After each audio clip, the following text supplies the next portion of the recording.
There is a pattern buried inside the wreckage of every fallen empire. It doesn't announce itself. It doesn't arrive with trumpets or warnings etched into stone. It moves quietly, invisibly, dressed in the clothes of prosperity. And the most terrifying thing about this pattern is not that it exists. It's that the people living through it almost never recognize it until it's too late. Today we're going to talk about a nation that once controlled more of the world's wealth than any country before or since. A nation of fewer than 2 million people that built the most sophisticated economic machine in human history, invented the modern financial system from scratch, and then, within the span of a single century, lost everything. We're going to talk about the Dutch Republic, and then, very carefully, we're going to talk about what comes next. The miracle on the marshes. Let's begin with a fact that should be impossible. In the early 1600s, the Dutch Republic occupied a strip of low-lying, waterlogged land barely larger than the state of West Virginia. It had no significant gold deposits, no vast agricultural plains, no natural mountain fortresses. Much of its territory was, quite literally, below sea level, land that human hands had wrested from the sea through centuries of back-breaking dike construction. And yet by 1640, this improbable nation had built the largest merchant fleet in the world, larger than the fleets of England, France, and Germany combined. Its shipyards were constructing approximately 1,000 vessels per year. Dutch ships carried an estimated 60% of all goods transported across European waters. A single nation with a population smaller than many modern cities controlled at its peak more than a third of all global maritime trade. How does something like this happen? The answer begins not in the harbors of Amsterdam or the boardrooms of merchant princes. It begins in the minds of people who were tired of the old rules. The Dutch Republic emerged from 8 decades of brutal warfare against the Spanish Habsburg Empire, one of the most powerful military machines on earth at the time.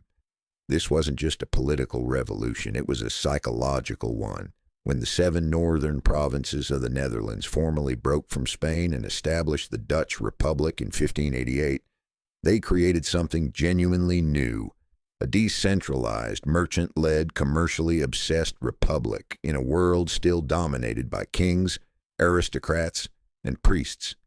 Religious tolerance, radical by the standards of the era, attracted the brightest minds from across Europe. Portuguese Jews expelled from Iberia brought sophisticated trading networks and financial expertise. Flemish merchants fleeing the Spanish occupation of Antwerp brought capital and commercial know-how. French Huguenots brought craftsmanship and industry. Amsterdam became, almost accidentally, the greatest concentration of human talent and ambition the world had yet seen. This was not luck. This was architecture, the architecture of an open society that rewarded innovation, welcomed outsiders, and protected property rights in ways that no contemporary state could match. The machine that changed everything. But the single most consequential thing the Dutch ever did, the invention that would reshape global civilization for the next 4 centuries, happened in 1602. In that year, the Dutch government merged 6 competing trading companies into a single entity and gave it a charter unlike anything that had ever existed before. They called it the Verenigde Stindische Compagnie, the VOC, the Dutch East India Company. On paper, it was a trading corporation. In reality, it was something far more extraordinary. A sovereign commercial empire with the legal authority to declare war, negotiate peace treaties, mint its own currency, establish colonies, and maintain its own standing army and navy. The VOC was not merely a company operating within a state. It was, in critical ways, a state unto itself, one optimized entirely for profit. And to fund this enterprise, the Dutch invented something that would change the world more profoundly than any weapon or army ever had. They invented the publicly traded share. For the first time in human history, ordinary citizens, not just wealthy aristocrats or merchant princes, could purchase a fractional ownership stake in a commercial enterprise and then sell that stake to someone else at a profit. To facilitate this revolutionary concept, Amsterdam opened the world's first formal stock exchange in 1602. In the same year, the VOC was chartered. Think for a moment about what this meant. Before this moment, large-scale commercial ventures required either royal patronage or the personal fortunes of a small number of ultra-wealthy merchants. The risk was concentrated among a tiny elite. The Dutch shattered this model entirely. By distributing ownership across thousands of individual investors, they distributed risk, and in doing so, they unlocked a previously unimaginable scale of capital mobilization. The Amsterdam Stock Exchange didn't stop at simple equity trading. Dutch financiers proceeded to invent, develop, and refine essentially every major financial instrument that still underlies the global economy today. Futures contracts, agreements to buy or sell goods at a predetermined price on a future date, allowed merchants to hedge against the catastrophic price swings that had ruined traders for centuries. Options contracts gave investors the right, but not the obligation, to buy or sell at a set price. Marine insurance spread the risk of shipwreck across multiple underwriters, making long-distance voyages economically viable at a scale never before possible. The Bank of Amsterdam, founded in 1609, became the world's first central bank, a neutral, trustworthy institution that accepted deposits from across Europe, maintained a reputation for rock-solid reliability, and facilitated international commerce at a speed and scale that left every rival nation bewildered. The Dutch guilder, backed by this institution and trusted by merchants from London to Batavia to Nagasaki, became the world's first true reserve currency, the dollar of the 17th century. At its peak, historians estimate that the VOC's total market capitalization, converted into modern values, exceeded $7.9 trillion. That is more than the current combined market value of every company in the S&P 500 index. A single trading corporation operating 350 years ago was worth more than Apple, Microsoft, Amazon, and Alphabet put together. The self-reinforcing machine. What made the Dutch system so devastatingly effective was not any single innovation in isolation. It was the feedback loop, a self-reinforcing cycle of wealth and power that compounded upon itself with each passing decade. Financial innovation attracted capital. Capital funded the construction of the most advanced commercial fleet in the world.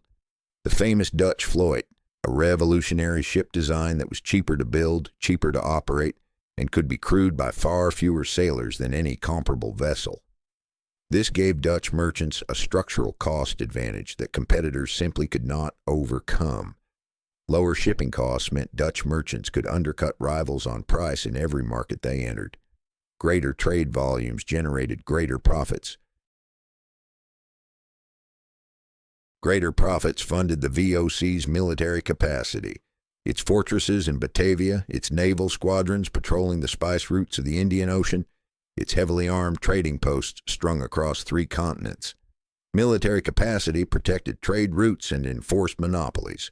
Protected monopolies generated more profits. Those profits flowed back into Amsterdam, transforming the city into the cultural and intellectual capital of the Western world.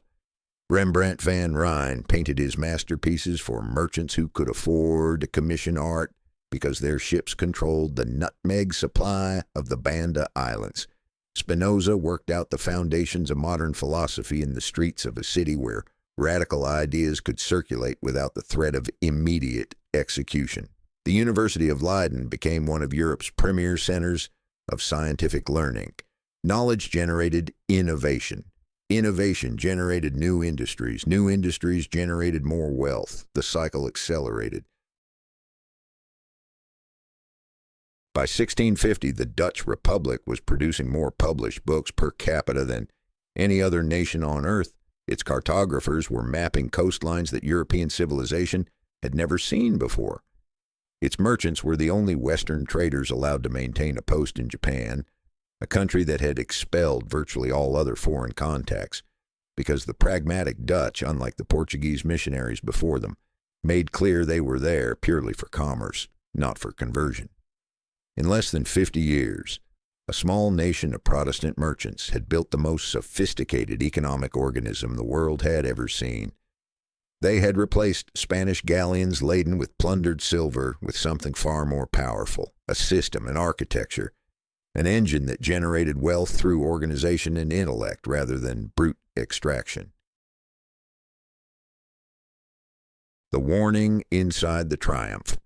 But here's what the history books rarely tell you with sufficient force. The very mechanisms that created this unprecedented wealth contained, hardwired into their design, the seeds of catastrophic failure.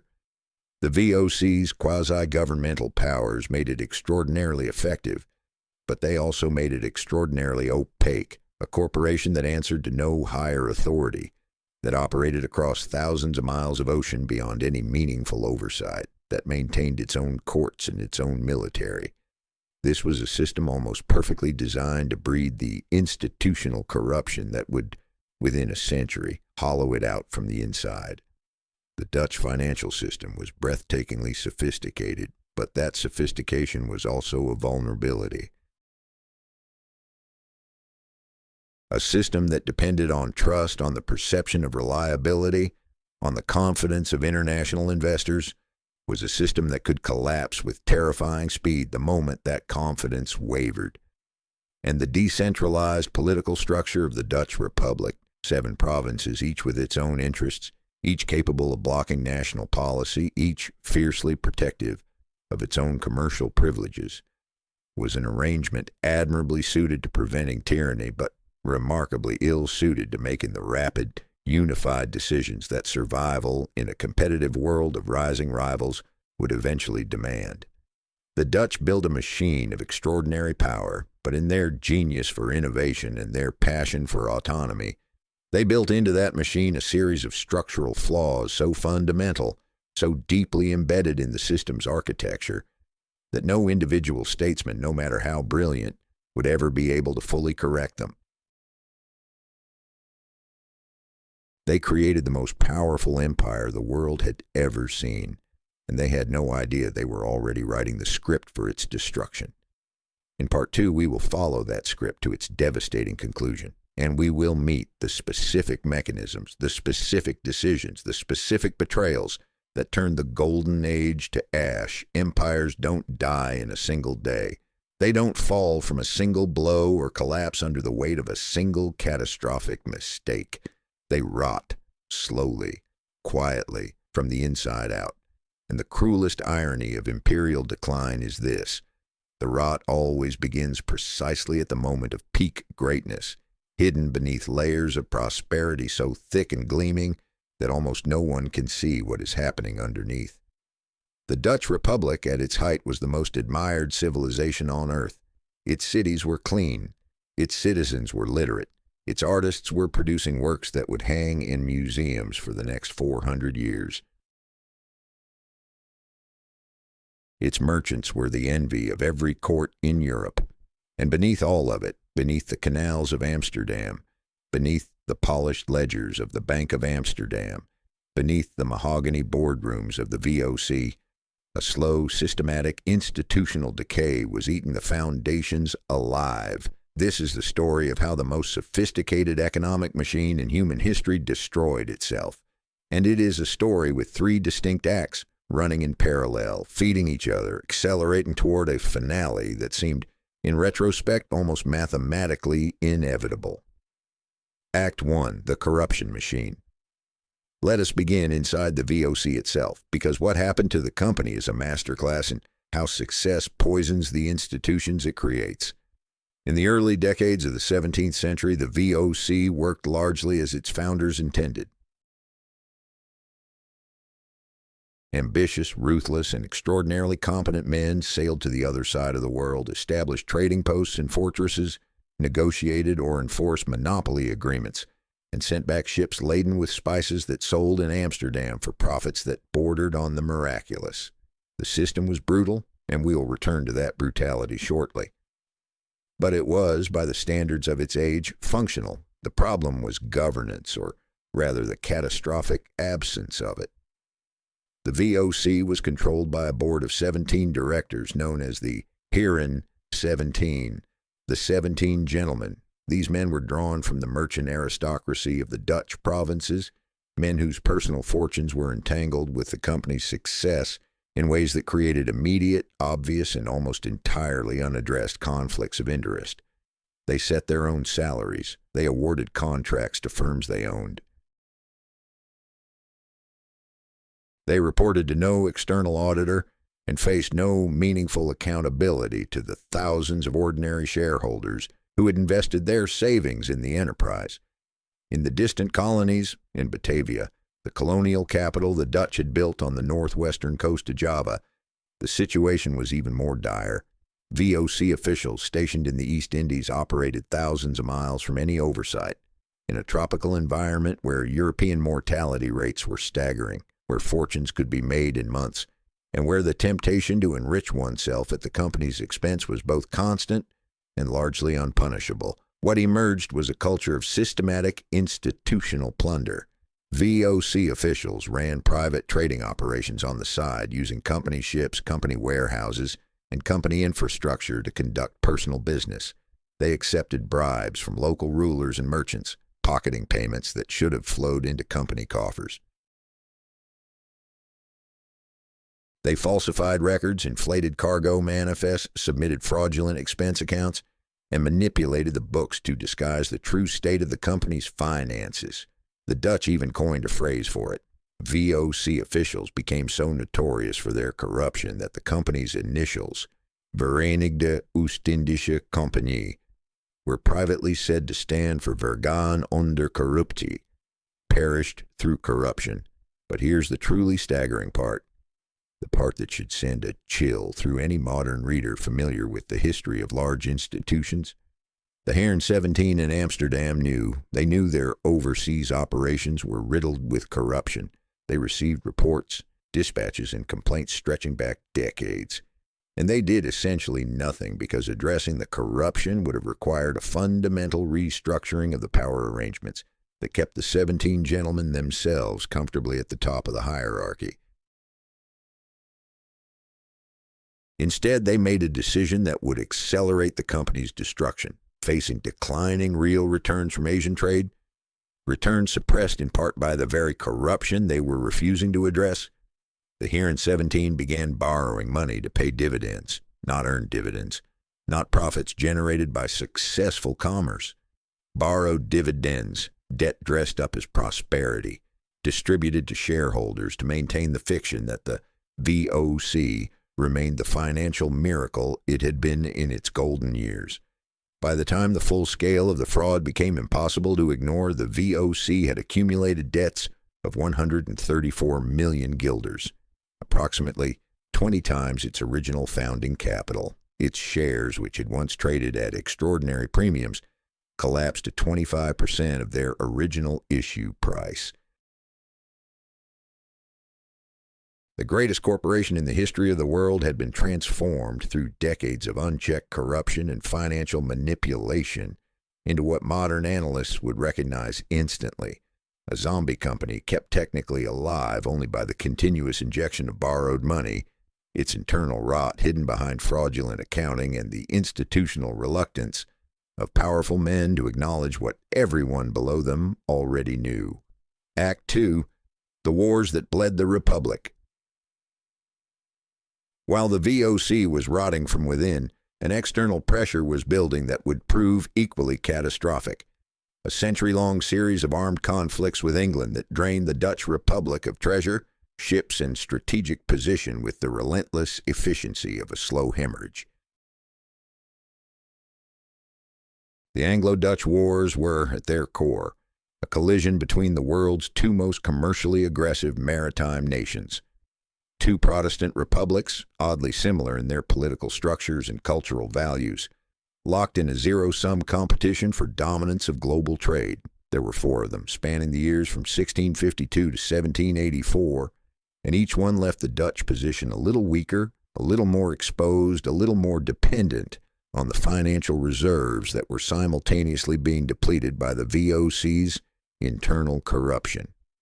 The first 2 wars, in the 1650s and 1660s, were essentially competitive, costly, damaging, but not decisive. The Dutch held their own, suffered losses, inflicted losses in return, and emerged battered but still recognizably the world's leading commercial power. The Third War in the 1670s was more dangerous. Louis XIV of France invaded the Dutch Republic overland, while England attacked by sea, a two-front assault that nearly destroyed the Republic entirely. The Dutch survived through a combination of military ingenuity, diplomatic maneuvering, and the flooding of their own countryside. But the cost in treasure and disruption was enormous. But it was the Fourth Anglo-Dutch War, the conflict of 1780 to 1784, that delivered the killing blow. This final war began over a matter that illustrated with perfect clarity just how far Dutch power had already declined.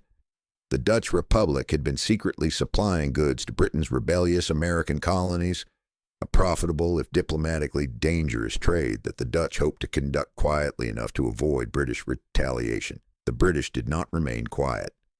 On the 20th of December, 1780, England declared war. What followed was not a war, it was a demolition. The British Royal Navy moved with systematic, devastating efficiency. Within months, it had swept Dutch merchant shipping from the sea lanes, capturing hundreds of trading vessels and eliminating at a stroke the revenue streams that the VOC and the Dutch merchant community depended upon for their financial survival. British forces seized key Dutch colonial possessions in both the West and East Indies. A ferocious naval blockade was imposed on the Dutch coast, strangling the import and export trade that was the Republic's economic lifeblood. The Dutch Republic found itself unable to mount a meaningful military response. Decades of political dysfunction, 7 provinces perpetually squabbling over contributions to a national defense budget that none of them wished to fund adequately, had left the Dutch Navy in a state of profound neglect. The Republic could not assemble a proper combat fleet. In the one significant naval engagement of the entire war, a small Dutch force managed only an indecisive clash with a British convoy off Dogger Bank in August of 1781. And that inconclusive skirmish was the high point of Dutch military performance throughout the entire conflict. When the war ended in May of 1784, the Dutch Republic was, in the words of historians, at the absolute nadir of its power and prestige. 4 years of naval blockade had accomplished what no enemy had managed in the Republic's finest decades. It had severed the arterial connections between the Dutch financial system and the global trade flows that gave that system its oxygen. Act 3, the financial collapse. Here's where the story becomes almost unbearably modern in its details. The Bank of Amsterdam, for the first century and a half of its existence, had been the gold standard of institutional reliability, quite literally. It maintained a near-perfect reserve ratio, meaning that virtually every guilder deposited in the bank was backed by physical gold or silver held in its vaults. Merchants across Europe kept accounts at the Bank of Amsterdam not because they had to, but because they trusted it completely, in a world where financial trust was extraordinarily rare and extraordinarily valuable. Then the Fourth Anglo-Dutch War arrived and everything changed. The war created an immediate, catastrophic financial crisis. The VOC, already drowning in debt, already technically insolvent by any honest accounting, faced the complete destruction of its shipping capacity and colonial revenue streams simultaneously. It needed emergency financing to survive. And the institution that provided that emergency financing, fatally and against its own foundational principles, was the Bank of Amsterdam. Between 1780 and 1783, the Bank of Amsterdam extended massive emergency loans to the VOC and to the Dutch state itself, printing unbacked guilders to fund a war effort and bail out an institution that was, in reality, already dead. The bank's famous reserve ratio, the foundation of its credibility, the source of its magnetic attraction for international capital, collapsed from a position of near total backing to a fraction of what depositors believed they held. When the true state of the bank's books finally leaked into the market, when Amsterdam's sophisticated investor community began to understand that the institution they had trusted for generations had been secretly lending against empty vaults. The response was immediate and merciless. The Guilders agio, a premium that reflected the international community's confidence in Dutch monetary stability, turned negative for the first time in the bank's history in 1790. Depositors began demanding withdrawals the bank could not honor. The world's first reserve currency was dying in real time, not with a declaration, not with an official announcement, but through the quiet, irreversible withdrawal of trust, one merchant account at a time. The numbers that emerged from the wreckage were catastrophic. The province of Holland's public debt had reached levels equivalent to approximately 250% of its annual economic output. The VOC's debt stood at over 100 million guilders, money it had no conceivable means of repaying. On the final day of 1799, the Dutch government formally dissolved the VOC, assuming responsibility for its debts and its colonial possessions in what was, in essence, the 17th century's version of a too-big-to-fail government bailout. And then, in 1795, before even that bailout could be fully processed, Napoleon's armies marched across the Dutch border and occupied the Republic entirely. The once proud nation that had defied the Spanish Empire, invented the modern financial system, and commanded the greatest trading fleet in the world, was absorbed into the French Empire as a client state. Its independence extinguished, its institutions dismantled, its golden age visible now only in the paintings that hung in its museums and the canals that still wound through its silent cities. The dark side of the golden age. Before we leave this chapter, there is one more dimension of the Dutch story that demands to be confronted directly, because to discuss the VOC's rise and fall without acknowledging what actually powered its monopolies would be to tell only half the truth. The spice monopolies that generated the VOC's astronomical profits were not maintained through commercial competition or technological superiority alone. They were maintained through systematic, institutionalized brutality of a scale that bordered on the inconceivable. In 1621, VOC Governor General Jan Pieterszoon Cohen, a man still celebrated in some Dutch history books as a visionary empire builder, organized the near-total extermination of the indigenous population of the Banda Islands, the only source of nutmeg in the world at that time. The island chain's population was reduced from an estimated 15,000 people to fewer than 600 survivors. The land was then divided into plantations and restocked with Dutch colonists and enslaved laborers, who produced nutmeg under conditions of complete VOC monopoly control. In 1740, in the colonial capital of Batavia, a paranoid campaign against the city's prosperous Chinese merchant community culminated in a massacre in which thousands of Chinese residents were killed. The VOC authorities in Amsterdam, when informed of events, expressed mild regret and moved on. These were not aberrations or accidents. They were expressions of the fundamental logic of the VOC's business model: monopoly through coercion, profit through control, and control maintained by the credible threat and frequent exercise of overwhelming force. The VOC was not a trading company that sometimes used violence. It was a violent system that sometimes traded. And this dimension of the Dutch story matters not only as a moral reckoning, but as an analytical one, because the brutality that powered the VOC's monopolies also made those monopolies inherently fragile. Every population that lived under VOC control was a potential source of resistance. Every monopoly maintained by force required constant expenditure of resources to defend. The company was perpetually fighting competitors, fighting local rulers, fighting its own workforce, fighting the basic economic logic that monopolies tend to generate the very competition they are designed to suppress. The violence was not a solution to the VOC's strategic problems. It was, in the end, an enormously expensive way of delaying them.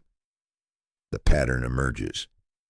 Step back now from the specific details. The corrupt officials of Batavia, the burning ships of the Fourth Anglo-Dutch War, the quietly falsified ledgers of the Bank of Amsterdam, and look at the shape of what happened. A dominant power, built on genuine innovation and real competitive advantage, allowed its institutions to calcify. The men at the top of those institutions prioritized their own short-term enrichment over the system's long-term health.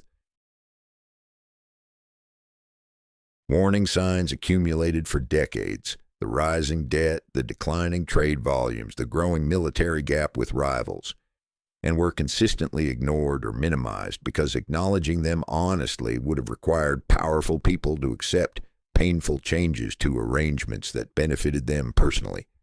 External shocks, when they came, struck a system that had already been weakened from within.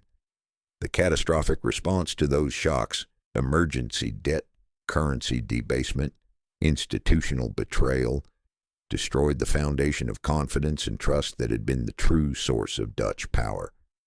And once that foundation was gone, no amount of political maneuvering or military effort could rebuild it. The Dutch didn't lose their empire to a superior civilization. They lost it to themselves, which raises a question, a very uncomfortable, very urgent question, that we'll explore in the final chapter of this investigation.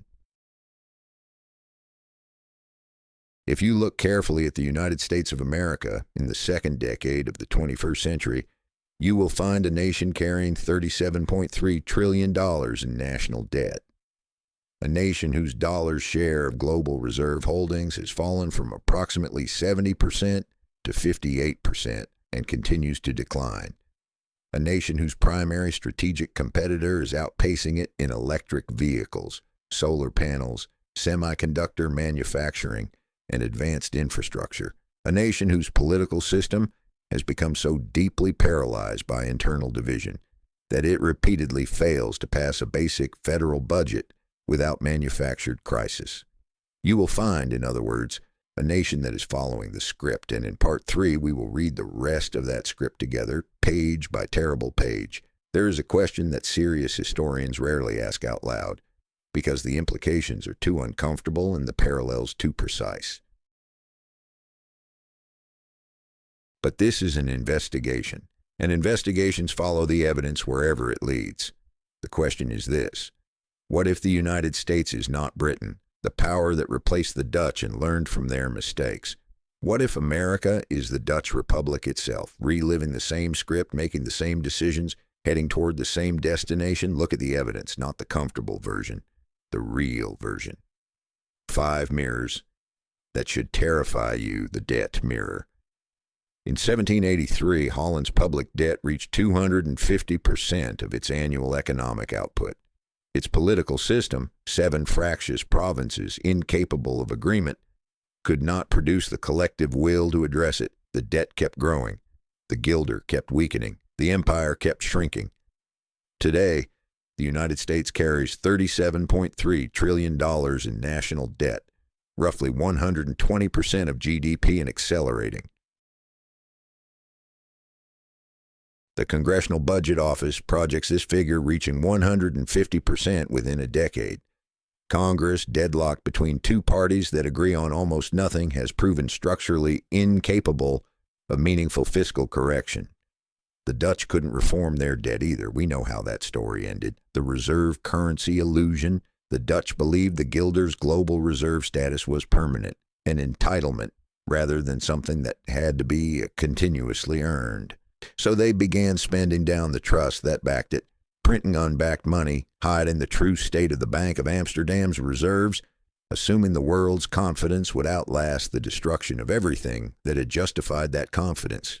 It didn't. Today, the dollar's share of global central bank reserves has fallen from approximately 70% in the early 2000s to 58% and declining. Every time Washington weaponizes the dollar through sanctions and asset freezes, every central banker not closely allied with America draws the same conclusion. The dollar is a political tool, not a neutral reserve asset. Nations that want monetary sovereignty must reduce their exposure. This is not a theory. It is happening right now, in real time, in the reserve allocation decisions of dozens of sovereign wealth funds. the competitiveness gap. While Dutch merchants defended their spice monopolies in the 1700s, British manufacturers were quietly building an entirely different kind of economic power. Textiles, mechanized industry, diversified manufactured goods. The Dutch saw it coming. They received reports about British commercial advances for decades, but their institutional architecture made fundamental adaptation nearly impossible. The people with the power to drive change were precisely the people whose wealth depended on the existing system remaining unchanged. Today, China leads the world in electric vehicles, solar panels, battery storage, and advanced manufacturing at scale. America's response, tariffs, export controls, technology sanctions, mirrors the Dutch response to British competition almost precisely. A defensive crouch, an attempt to slow the rival through restriction rather than outcompete through innovation. The VOC tried to preserve its monopolies by force. History recorded the result. The institutional opacity problem. In 1780, the Bank of Amsterdam was secretly insolvent. Its reserve ratios had collapsed. Its ledgers were sophisticated institutional fiction. The world discovered the truth not through transparency or accountability, but through the slow accumulation of market signals that something was deeply wrong. In 2008, the largest American financial institutions were revealed to be carrying leverage and risk concentrations their published accounts had completely failed to disclose.